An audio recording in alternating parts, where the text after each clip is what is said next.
What's up boys? Hari ini Northburst mau coba nge-review laptop dari Dell nih. Nah, kali ini mau kita review yaitu Dell Inspiron tipe 7567 boys.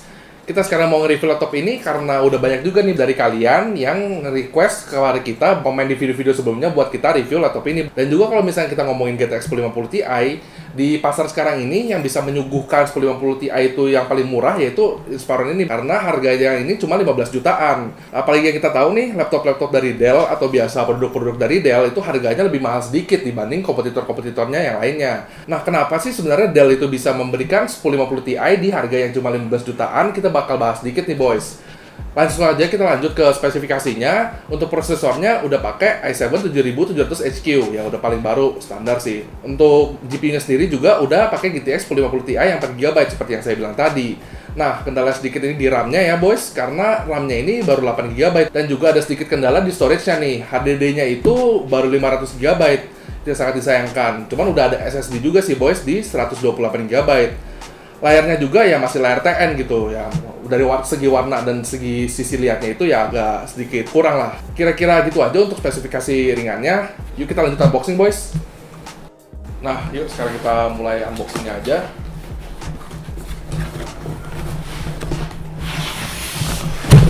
Nah, ini unit laptopnya nih boys di sini.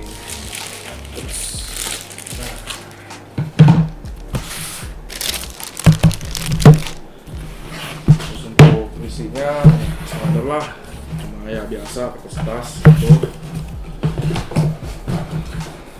Sampingin dulu boxnya. Ini nih yang laptopnya. Kurang dulu. Nah, Dell Inspiron tipe 7567. Nah, ini merupakan model terbarunya nih, desainnya juga baru, bisa kita lihat nih. Atasnya juga materialnya udah berasa premium banget nih. Kalau dipegang sama sekali nggak ada sidik jarinya nih, kecuali kalau misalkan ya tangannya basah atau berminyaknya. Nah nih, sama sekali nggak ada sidik jarinya, oke banget. Terus desainnya juga ya simple banget, bersih gitu. Nah, dilihat juga ya nggak ribet lah, karena semuanya bersih. Nah, yuk kita coba langsung aja ke portnya dulu. Di sisi kanan display ada LAN port di sini. Di sini ada HDMI, udah itu di sini ada USB 3.0 sama audio combo jack. Nah, di depan ini ada desain grill seperti ini. Di sisi kiri displaynya ada NFC card reader, USB 2.0, power jack, sama Kensington lock nih. Untuk di belakangnya, nah ini dua ini exhaustnya di boys, nyambung ke, nah ini bawahnya ini dual fan. Nah, kita bisa lihat di sini. Desain bawahnya juga kita lihat simple banget nih. Nah, ya fan-nya dua di sini, cuma ada tulisan Inspiron. Nah, ini ada speakernya di sini nih. Ya, bener-bener simple banget gitu, nggak ribet. Terus juga, gitu aja. Kita coba buka dulu displaynya.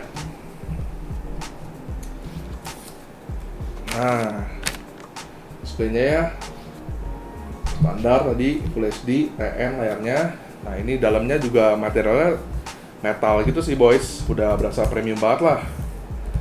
Nah, ini laptopnya juga, nah ini keyboardnya juga kalau dirasain sih dipencet-pencet rada ini ya, kurang tactile gitu, karena ya keyboardnya sendiri rada mendem karena dia pendek gitu, bisa dilihat. Nah, ini untuk touchpadnya, wah touchpadnya waktu dipencet suaranya kenyes-kenyes gitu, kayaknya enak gitu. Sisanya sih standar aja, udah uni hinge juga di tengah sini, jadi kalau misalnya naik turunnya nah udah kokoh banget, sama sekali nggak goyang. Kira-kira gitu aja. Yuk coba kita boot up dulu laptopnya. Laptopnya juga udah pakai SSD ya, tadi udah ada 128GB. Nah, ini udah litap juga nih keyboardnya di boys. Lihat udah litap, cuma ya biasa standar lampu putih aja di sini. Bisa kita lihat lampu putih sini. Nah, udah kelar nih boot up-nya. Udah masuk desktop juga. Nah, ya ini untuk sedikit ini ya, tambahan nih. Touchpad-nya enak banget sih dipakai boys, berasa banget nih. Left click-nya juga responsif banget nih untuk laptop lah, bisa dikatakan oke. Cuman ya sedikit nih soal keyboard. Ya keyboardnya kayaknya agak kurang sedikit. layarnya TN ya. Otomatis kalau misalnya kita tekuk, naikin dari posisi biasa, pasti warnanya kabur begitu. Dari kanan juga. Itu aja sih yang disayangkan dari laptopnya. Kira-kira gitu aja soal desain. Sekarang kita lanjut benchmarkingnya, boys. App pertama yang mau kita coba buat benchmarking kali ini yaitu Cinebench R15. Nah, kita mau ngetes nih GPU-nya dan juga CPU-nya di sini. GPU-nya tes di OpenGL.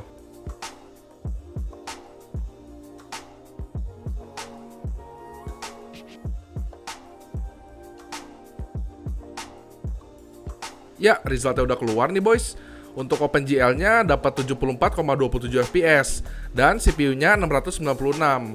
Di sini skornya bisa dikatakan udah bagus sih karena di atas 60 fps. Cuma biasa untuk GTX 1050 Ti sih harusnya skornya bisa lebih tinggi lagi.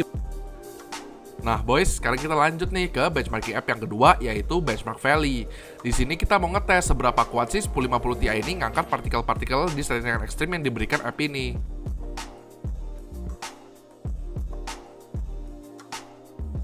Nah, skornya udah keluar nih, boys, di 38 fps dan skornya di 1589.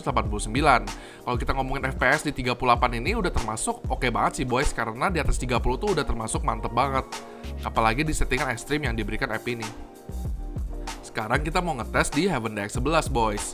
Nah, di aplikasi ini kita mau ngetes sekuat apa sih GPU-nya ini ngangkat tekstur-tekstur di settingan ekstrim yang diberikan aplikasi ini.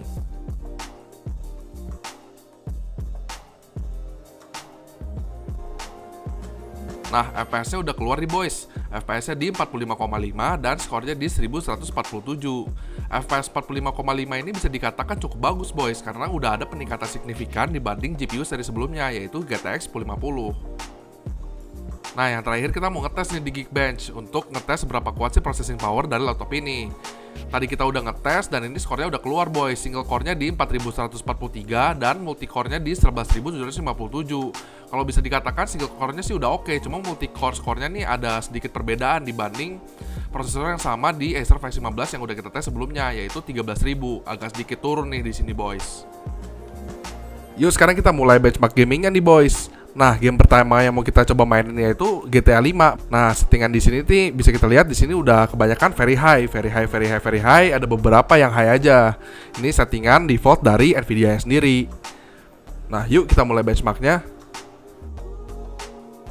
Nah, bisa kita lihat nih, boys, FPS-nya nih di sini. Waktu benchmarking in game GTA-nya ini ya FPS-nya sampai 60, 50, 60. Ya di bawah 60 sedikit lah, bisa dibilang masih oke, enjoy mulus mainnya di settingan yang very high tadi yang bisa kita lihat.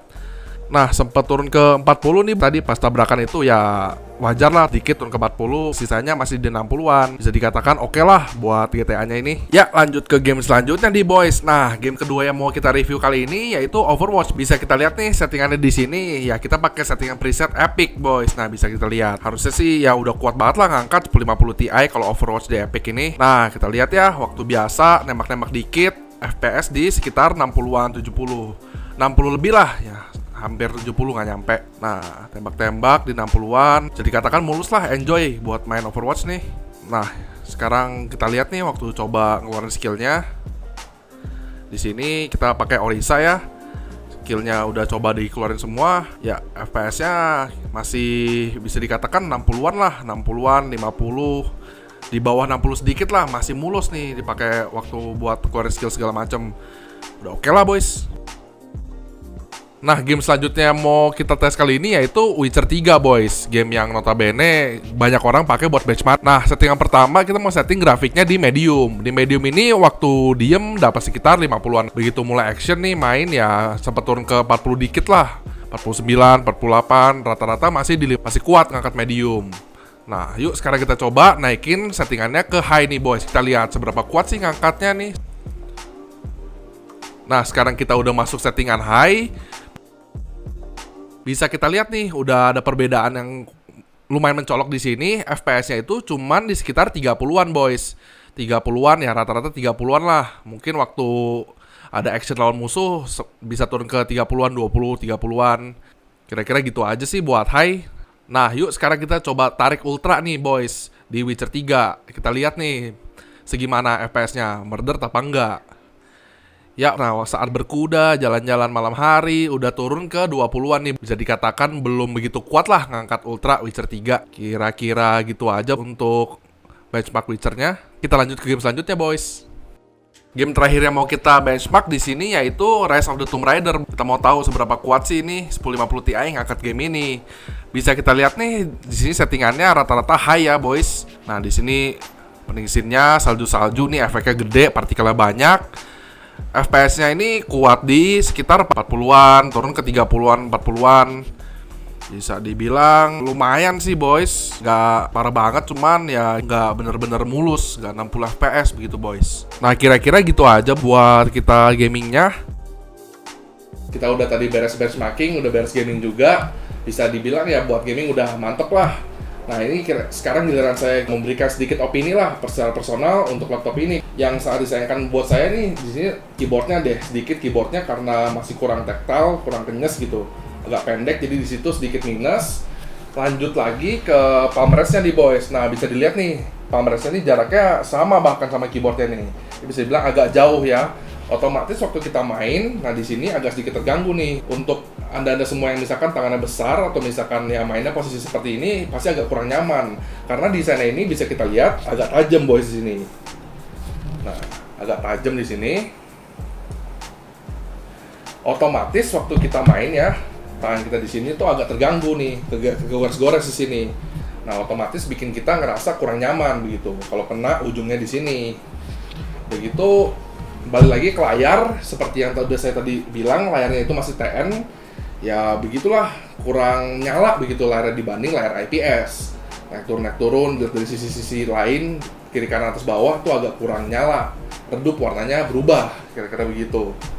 Dan juga untuk saya opini pribadi yang saya suka dari sini tuh karet-karet di layarnya ini. Karena bisa kita lihat karetnya ini senyawa boys, bener-bener satu dari ujung ke ujung.